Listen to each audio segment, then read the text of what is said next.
Halo teman-teman, selamat datang lagi di channel kita yang selalu suka gali misteri sejarah. Kali ini kita bakal ngobrol tentang Sibyan. Manusia? Bukan teman-teman.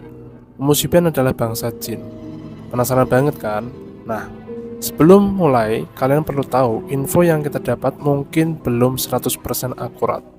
Ini cuma sebatas pengumpulan informasi sementara. Jadi, mari kita explore bersama-sama. Sejarah Jin. Profesor Dr. Umar Sulaiman Al-Ashqar menjelaskan tentang tujuan penciptaan jin, yaitu sama dengan tujuan diciptakannya manusia, yaitu menyembah Tuhannya. Jin sendiri juga terbagi menjadi beberapa kelompok seperti manusia. Ada di antara mereka yang istiqomah dalam mengerjakan amal kebaikan, ada juga yang bodoh serta lalai, ada juga yang termasuk golongan jin kafir, dan jumlahnya adalah yang terbanyak. Menurut sumber lain, di dalam buku yang tersembunyi oleh M. Quraish Shihab, kata jin sendiri berasal dari kata akar jinnun, yang artinya ketersembunyian atau ketertutupan. Dalam Kamus Besar Bahasa Indonesia, arti jin juga dijelaskan sebagai makhluk halus yang dianggap berakal. Dari cerita nenek moyang sampai catatan-catatan sejarah, ada banyak kisah yang melibatkan jin Sibyan. Kita bakal kupas satu persatu. Dalam artikel membahas anjuran Rasulullah SAW untuk menggendong bayi, menyuruh masuk rumah anak-anak kita, dan menutup pintu dan jendela ketika menjelang maghrib. Anjuran ini ada dalam Sahih Muslim bahwa Nabi Muhammad SAW bersabda dari Jabir, Rasulullah SAW bersabda, "Bila malam menjelang, tahanlah anak-anak kalian, karena sesungguhnya setan berkeliaran pada saat itu. Bila malam sudah gelap, maka lepaskanlah mereka, dan tutup pintu serta sebutlah nama Allah, karena sesungguhnya setan tidak membuka pintu yang tertutup. Ikatlah, tutuplah tempat-tempat air, dan sebutlah nama Allah. Tutuplah bejana-bejana kalian, dan sebutlah nama Allah, sekalipun dengan meletakkan sesuatu di atasnya, dan padamkanlah lampu-lampu pendingan api kalian." Hadis riwayat Muslim nomor 2756. Dalam beberapa kisah yang sudah banyak tersebar, jin atau setan yang mengganggu itu bernama Sibyan, ibu penyakit sawan. Sibyan ini adalah jin jenis wanita. Mereka mengganggu anak-anak yang usianya di bawah 2 tahun serta ibu hamil.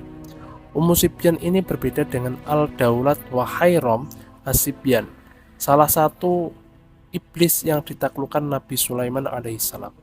Keterangan ini diambil dari manuskrip kuno yang tersimpan di bunker sebuah istana di Spanyol.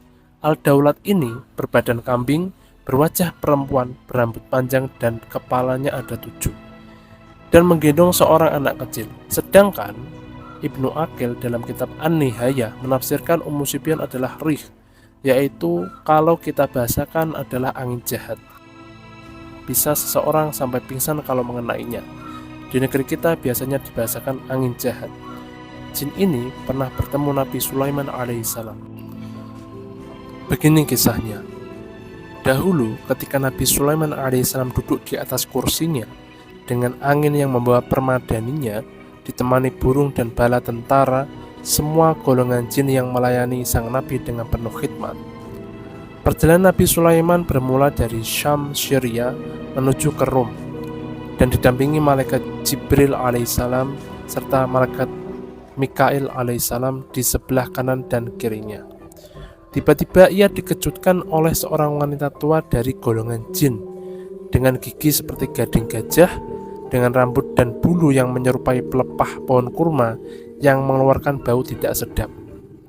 Hidungnya mengeluarkan asap. Suaranya seperti petir yang menggelegar kuat dan dahsyat, dan lolongan seperti serigala yang ringkingannya seperti khimar atau keledai. Digambarkan juga ia memiliki mata yang menyala dan berwarna merah seperti kilat yang menyambar. Memiliki perawakan yang tinggi besar, dan kedua kakinya mengangkangi antara 2 lembah dengan perkataan keji yang sangat buruk. Dalam artikel lain disebutkan perempuan tua ini memiliki rambut beruban dengan 2 bola mata berwarna biru, kedua keningnya bertanduk, betisnya kecil, rambutnya kusut, mulutnya menganga, mengeluarkan pucuk api, dan bisa memecahkan benda besar dengan berikan suaranya. Karena sosoknya itu, Nabi Sulaiman alaihissalam terkejut, sehingga beliau bersujud kepada Allah Subhanahu wa Ta'ala. Dalam riwayat lain, beliau sujud sambil membaca Subuhun Qudusun Rabbuna wa Rabbul Malaikatu Warruh sebanyak 3 kali. Setelah itu, beliau mengangkat kepala dari sujudnya dan berkata, "Wahai engkau wanita, tidak pernah aku melihat makhluk yang paling buruk darimu, dan tidak ada makhluk yang lebih buruk darimu. Siapa namamu dan bagaimana keberadaanmu?" Maka berkatalah jin Ummu Sibyan, "Hammah binti Hammah, anak perempuan dari iblis. Adapun julukanku adalah Ummu Sibyan." Dan dia mengatakan, "Aku tinggal di udara antara langit dan bumi." Dalam artikel lain juga dijelaskan, "Akulah Ummu Sibyan yang dapat menguasai anak Adam, lelaki maupun perempuan. Aku bisa masuk ke rumah-rumah, bisa berkokok seperti ayam, menyalak seperti anjing, melenguh seperti lembu, bersuara seperti keledai dan kura-kura, dan bersiul seperti ular." Si jin menjelaskan lagi, jika ia bisa bertukar wajah dan berubah sesuai dengan keinginannya. Nabi Sulaiman bersabda, "Wahai makhluk terkutuk, kepada manusia yang bagaimanakah engkau bisa menguasainya?" Jin itu menjawab, "Kepada manusia yang buruk perangainya, dan kepada manusia yang tidak ada besertanya, yaitu Allah." Ayat dari kitabullah, "Dan cincinku ya Nabiullah, tapi aku masuk pada mereka melalui mengalirnya darah dalam uratnya." Dan dia menambahkan, "Dan aku masuk pada mereka kepada yang mereka bawa, dan aku masuk pada diri mereka. Aku dan bala tentaraku suka sekali mendiami rumah-rumah yang kosong. Dari akulah semua sumber penyakit dan semua sumber yang membahayakan. Akulah yang mengurangi harta-hartanya orang berdagang. Akulah yang menyebabkan anak-anak kecil menangis. Akulah yang menyebabkan wanita mandul, kesepian, dan keguguran. Dan masih banyak lagi perbuatan-perbuatanku." Kemudian Nabi Sulaiman alaihissalam bersabda, "Wahai wanita yang dilaknat, bagaimana caranya engkau menyakiti anak-anak kecil serta membuatnya sakit? Dan bagaimana pula engkau bisa mengurangi hartanya manusia?" Kemudian Ummu Sibyan laknatullah menjawab, "Wahai Nabi Allah, aku memukul persendian tulang anak kecil tersebut, dan aku memakan dagingnya serta aku meminum darahnya, dan aku tampar wajahnya sehingga anak tersebut menangis tiada henti, dan aku mendatangi harta-hartanya manusia. Kemudian aku meraung, menjerit dengan 1 kali raungan, sehingga lari karena terkejut orang yang memiliki hartanya.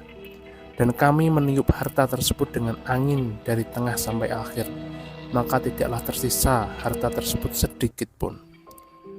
Nabi Sulaiman menjawab, "Aku akan mengikatmu dengan perjanjian kepada Allah yang Maha Agung, dan mengikatmu dengan ahdu, dan aku akan merantaimu dengan rantai besi, dan aku akan memenjarakanmu di dasar lautan." Kemudian malaikat Jibril alaihissalam pun menghadap sang Nabi Sulaiman dan meminta Nabi untuk menyeret makhluk terkutuk ini dan membakarnya dengan sebenar-benarnya. Ummu Sibyan menjawab, "Wahai padukaku, aku memohon kepadamu dengan Allah yang menciptakanku dan Allah yang menciptakan dirimu. Janganlah engkau menyiksaku dengan api, karena tidak ada yang pantas menyiksaku dengan api kecuali Allah yang Maha Raja yang Maha Mulia, serta Allah yang Maha Agung dan Allah yang Maha Maksa. Ringankanlah bagiku siksaan ini. Niscaya aku akan memberitahumu tentang perkaraku, nama-namaku, dan semua perbuatanku." Dari kisah tersebut terjadilah 7 perjanjian yang intinya bahwa semua jin pengganggu adalah tentara dan anak cucunya Ummu Sibyan. Kemudian jin itu diikat dengan 7 perjanjian itu dan melarang untuk menyelakai anak cucu Adam. Dalam kisah lain diceritakan bahwa Ummu Sibyan ini adalah kaum jin yang dari kaum perempuan yang suka mengganggu bayi dan anak yang berusia kurang dari 2 tahun serta wanita hamil. Sebab itulah anak-anak yang baru lahir harus diazankan terlebih dahulu agar bayi itu tidak diikuti oleh jin. Jin Ummu Sibyan memiliki wajah yang mengerikan dengan mata satu yang besar dan berjalan di dinding seperti cicak. Ummu Sibyan juga dapat mengikat rahim wanita serta membunuh bayi yang masih dalam kandungan.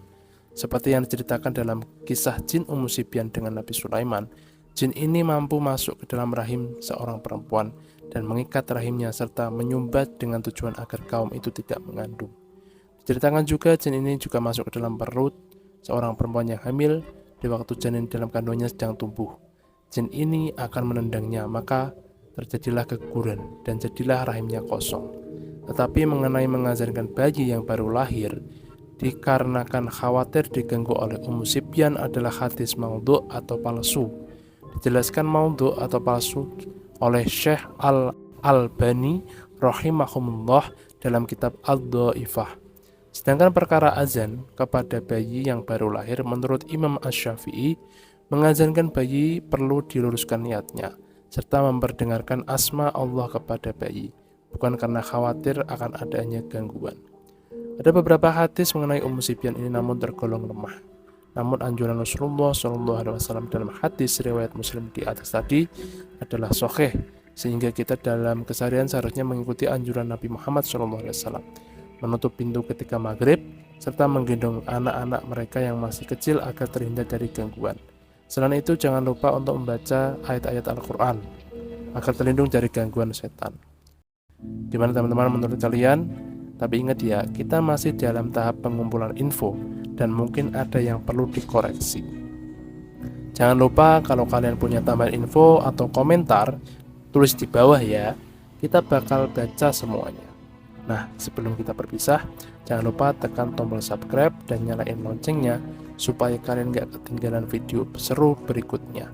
Dan tentu saja kalau kalian punya pengalaman atau info tambah tentang jin Ummu Sibyan, kasih tahu di komentar ya. Sampai ketemu di video berikutnya. Dadah.